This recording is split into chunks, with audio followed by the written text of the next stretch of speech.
আন্দোলনের সভাপতি দুঃখিত, আপনাদের ব্যথায় ব্যথিত,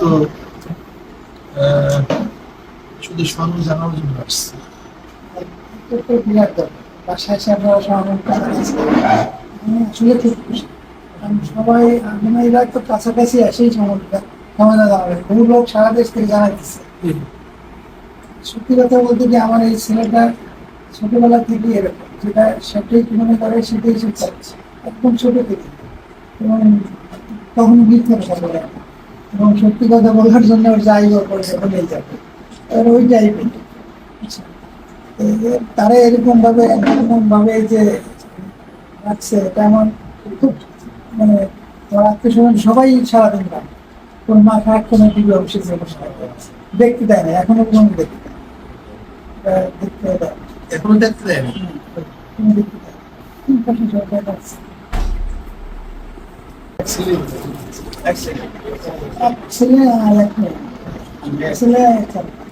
ছেলেটা তো এখান থেকে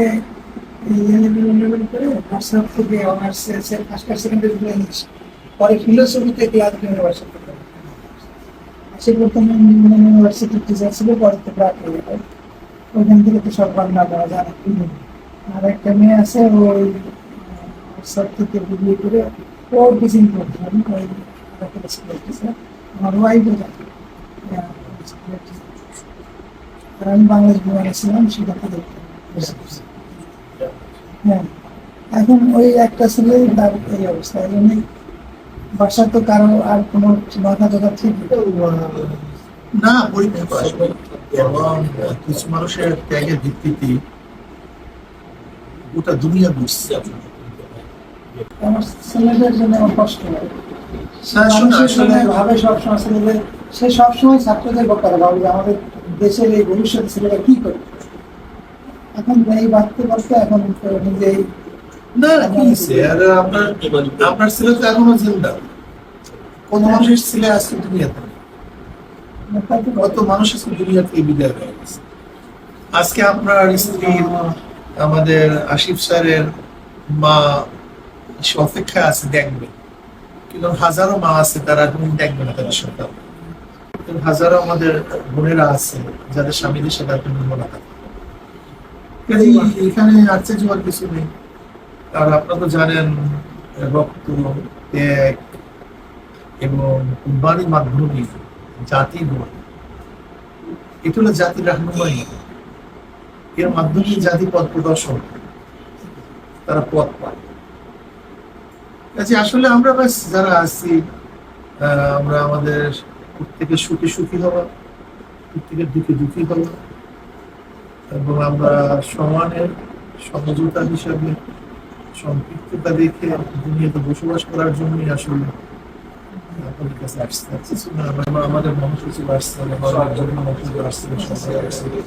সবাই দায়িত্বশীল আসছে। এবং আমরা ইনশাল্লাহ আশা করি আপনাদের পাশে আছি, ছিলাম, আছি, থাকবো ইনশাল্লাহ। আপনাদের এই বাসা আসাটাই তো প্রমাণ করতেছে যে আপনারা কতখানি কাছে আছে। এটা তো বলার অপেক্ষাই রাখে। এবং আমি আসলে খুব গ্রেটফুল, আমি খুবই খুশি যে আপনারা মায়ের এতগুলো লোক বাসায় আসছেন সহানুভূতি দেখানোর জন্য। আপনাদের দোয়া অবশ্যই কাজ হবে, এবং আমি মনে করি ইনশাল্লাহ আপনি কোনো টেনশন করবেন না, সত্যের বিজয় হবে, হয়তো একটু দেরিতে, কিন্তু সত্য সত্যই। সত্যকে কোনোদিন কেউ কোনোদিন চাপা দিতে পারেনি, পারাবে।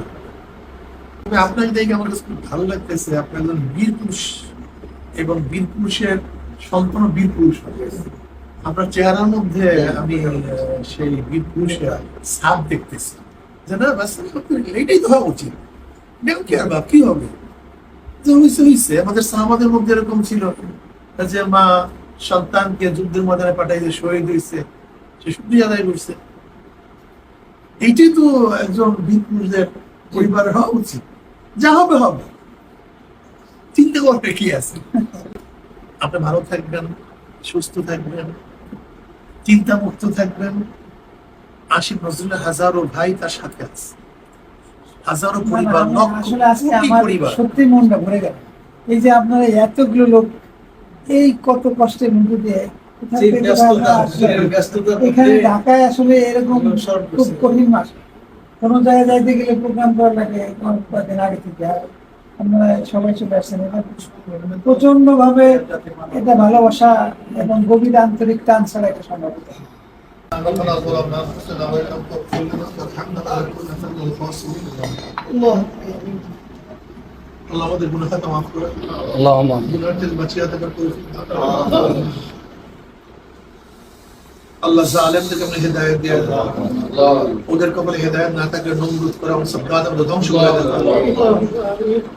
আল্লাহ সমস্ত মানুষের জান মানে নিরাপত্তা প্রদান করেন। আল্লাহ মাজলুমদের ঐক্য হয়ে জালেমদের বিরুদ্ধে আন্দোলন করার তৌফিক দান করেন। আল্লাহ মাজলুমদের বিজয় দান করেন। আল্লাহ সবাইকে ধৈর্য ধারণ করার তৌফিক দান করেন। আল্লাহ স্বজনহারা মানুষদেরকে ধৈর্য ধারণ করার তৌফিক দান করেন। যারা আমাদের থেকে বিদায় হয়ে গেছে তাদেরকে আমরা জান্নাতের ব্যবস্থা করে দেন। আল্লাহ খাস করে আমাদের আশিফ সাহেব মুক্তি ব্যবস্থা করে দেন। তার বাপ মা ধৈর্য ধারণ করার তৌফিক দান করেন। رب ارحمهما كما ربياني صغيرا وصلى الله تعالى على خير خلق محمد وعلى اله وصحبه وسلم وارحمنا معهم برحمتك